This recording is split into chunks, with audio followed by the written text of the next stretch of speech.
How's it going, everybody? This is the Figuring Out Finance Podcast, episode number 14. My name is Chris Rickenbaugh, and I am your host.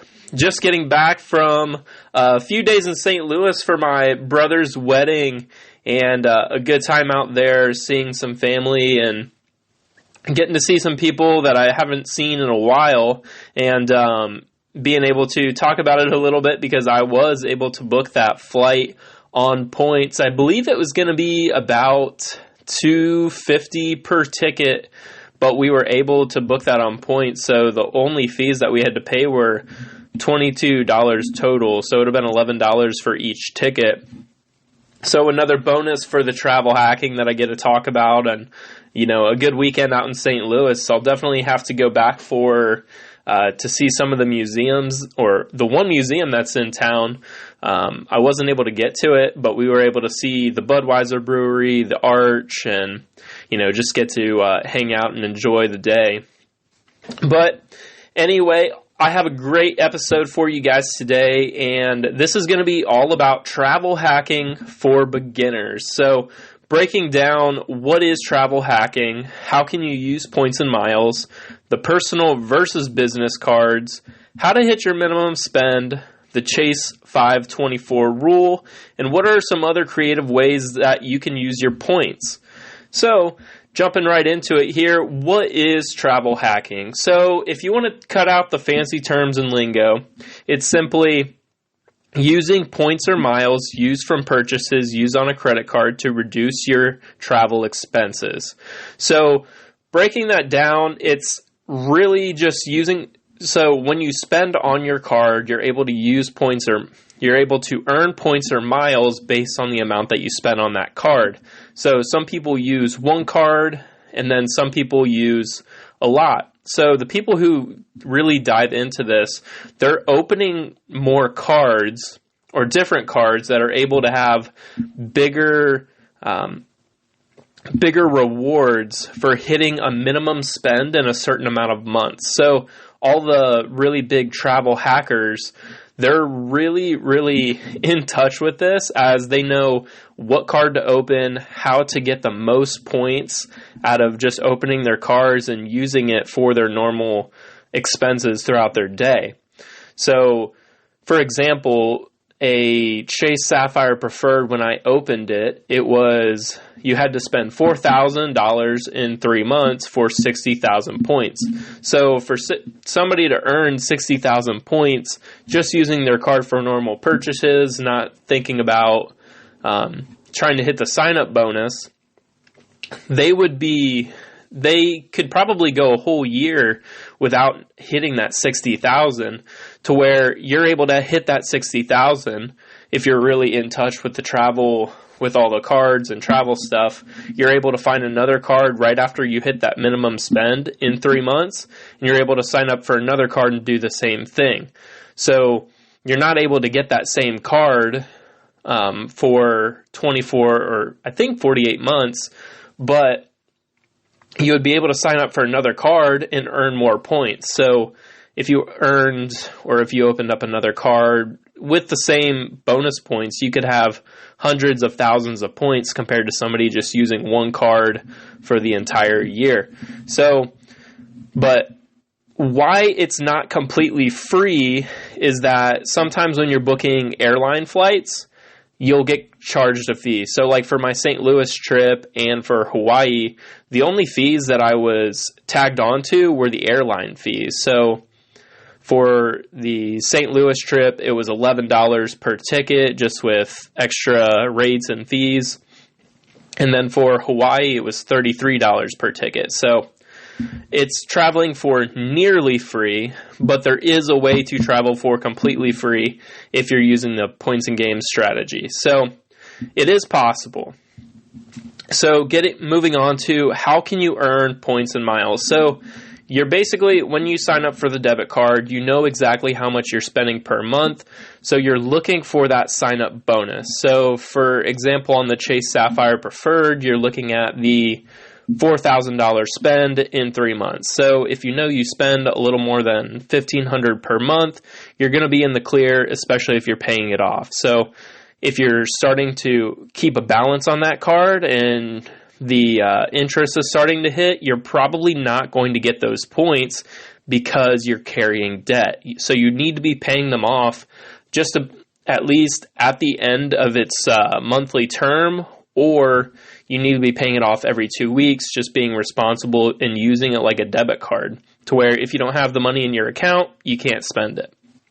So that's where you're using it like a debit card for purchases, and then you're really targeting the cards with the higher sign-up bonuses. So the sign-up bonus is, again, what I was explaining with the Chase Sapphire Preferred card. They give a bonus of 60,000 points. So that 60,000 points is going to equal out to about $800 to $900 worth of travel if you're booking it with certain partners. So that has a lot of benefits, and it does come with a small annual fee of only $95. So, it's hard for people to justify that low annual fee, but they're getting almost $900 worth of value out of that card. So if you're using it right, you're really saving a lot more money if you dive into all of the benefits of having those cards. So,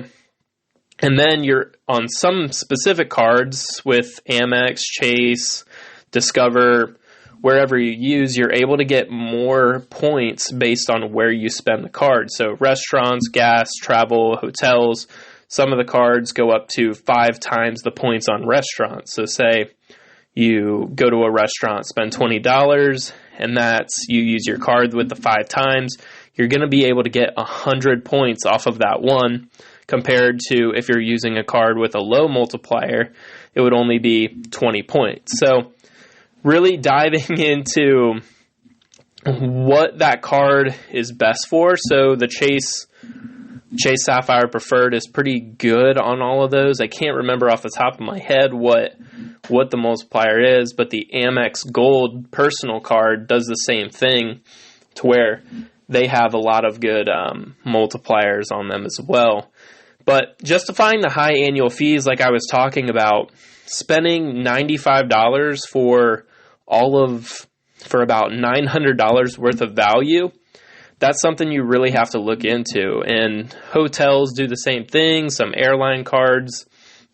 But it really isn't a problem too much on the personal cards. But when you start looking at the business cards, that's where the annual fees start to get a little bit higher. So breaking down personal cards versus business cards, you have to start looking at which ones you're opening, because there is a thing called the Chase 25-24 rule. So what this rule states is, for Chase, you're not allowed to open more than 5 personal cards in 24 months. So the way you're able to get around this is opening business cards. So you're probably saying, oh, well, I don't have a business, so that doesn't apply to me. Well, you can open up a business card, because when you're signing up for it, all you would do is put in your personal information. So as if you were applying for a normal card. So not very complicated. I have a couple business cards myself, and I didn't even have a business. But you could do pretty much anything. So some of the moms, they take a lot of pictures of their kids. They could say they're a photographer. Nobody's going to question you about it, as long as you just put in your numbers, and you're going to be fine. So the personal cards, they normally come with a lower minimum spend, lower annual fees, normally lower sign-up bonuses, but they do count against your Chase 524 rule. So you have to strategically open them in a certain way that it's not going to affect that 524 rule. Because say you open 5 cards in 1 year, now you're going to be waiting almost an entire year on those cards where you're not working on a minimum spend to get those huge sign-up bonuses. So this is where you can start looking at opening up the business cards, but they normally have a higher minimum spend, higher annual fees, but they do not count against your 524 rule. But they normally have a higher amount of sign-up bonus points when you hit that minimum spend in that certain amount of months. So say the personal platinum card, not a lot will be able to do this unless you have a business, but that annual fee is $695, and then the minimum spend, you have to spend $15,000 in 3 months. So that's not going to be very typical for anybody. And then even the personal platinum, it has $695, and I believe it's $6,000 in 6 months. So different cards have different fees, they have different timelines, and you really have to look into it and do your math and see, okay, well, how much do I spend per month? And that lets me open that certain card. So everything I go back to, it's know how much you spend per month, and that's what makes this game so much easier and safe, because you're not trying to risk it. You know exactly what you spend, and it's not a problem. But the business cards, they typically do come with that higher annual fee as well, so that's something you have to tag in. But again, the benefits you get from that card could easily outweigh that annual fee, so that's something you have to look at as well. Because I know with the personal platinum card, and or not the personal platinum card, but the personal platinum card, you get about as many benefits as the annual fee, and if you're using it right, you could get $800 or more worth of value out of that card. Since you're getting $240 of Uber Cash, you're getting $240 of ESPN Plus. So that right there already racks up to $480. And then all the bonuses and benefits from the hotels, you get Priority Pass. It easily counts up to above that $695 annual fee. So just something you have to look at. But the personal platinum card, that's more for travel, so it's not going to be something typical that you're getting. I would look more towards the personal Amex Gold card. But how do we hit that minimum spend? So you're going to be using your card for normal spending, and do not spend more just to get the sign-up bonus. It's not worth getting into debt for the points and miles. So I'm going to say that again.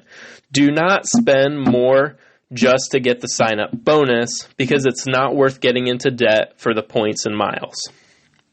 So I already went over the Chase 524 rule, and that's just something to keep in mind when you're going back through and looking at the business and personal cards.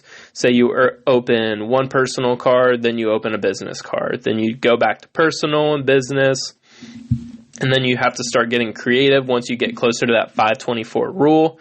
And maybe if you go somewhere a little bit different, I'm not sure if it's Discover or if it's Capital One, where some of their cards don't count against your 524 rule if it's a personal or a business. So that's something you got to keep in mind as well. But some of the other ways, kind of closing out here, what are the other ways that people use their points? So like I was talking about earlier, how the airlines have some of their fees. So I had to pay the $66 out of pocket for the Hawaii flights. If I wanted that to be completely free, I could use those points to pay for that in Amex, let's say. So when I had to use a credit card for that, and I was able to use my leftover points to pay off that. Now, it's not as good as if you're transferring out to, say, Hyatt or transferring to an airline, because you're going to be able to get more for your points transferring out rather than paying for your own purchases. But that is one way you can do it. And then some of the cards, they do offer a cashback option. So you are able to use that, getting some cash back when you use your card. Some people like that, but I prefer to use it for travel because it goes a lot farther. And plus, using points versus cash back, you're going to get more for your points. So another couple benefits. So like I was talking about on some of the cards I have, I get $15 Uber Cash from my personal platinum card, you get huge hotel discounts and are able to transfer out and get some of those, or use your points in Amex, Chase, or wherever, transfer out and get those hotel discounts. Use your points to book the hotels, and it could be free. You get free nights at the hotels, so you get 3, I believe, with the Marriott Bonvoy Boundless, which is how I booked my 3 in Hawaii. And then you can get airport lounge access with a couple specific cards. So I know my personal platinum card, I'm able to get the priority pass for free, and then I'm able to go to the Amex Centurion Lounge, which I did for the first time this past weekend, and it was awesome. Actually, really good food in there as well, which I wasn't expecting. Everything was free in there as well, drinks, beer, whatever. So that was really, really cool. And then I brought my girlfriend with me, so all I had to do was pay $50 for her as well. So really, really cool benefits to a lot of the cards, but before opening, you just kind of have to consider what you're using it for, what you would really like to do. I guess really like to do with the card before you open it. What's your goals? Where are you traveling? Do you want to transfer out the points to, say, a Hyatt or an airline? And then you got to start planning your trip and opening cards up from there. So kind of what we went over to wrap up today, it was breaking down what is travel hacking, kind of taking out the fancy terms. You're basically just using credit cards and their welcome or sign-up bonuses to reduce your expenses for travel, how you earn the points and miles, then the personal versus the business cards, how to hit your minimum spend, and some other ways you can use your points along with the Chase 524 rule. So if you enjoyed this episode, please leave a review, leave a 5-star review for me. Go follow me on all the socials, Figuring It Out Finance. Go check out the website as well, to where you can check out a little bit more, to where I break it down in the blogs. Go take the survey for me to answer your questions about money. And sign up for my newsletter so you can stay in touch with everything that I'm posting on here, all the podcasts, all the topics, all my trips that I'm planning out. So you can sign up for that on the Figuring Out Finance website as well. And you can sign up through the newsletter. So this is Chris signing off for episode 14 of the Figuring Out Finance podcast. We'll see you next time.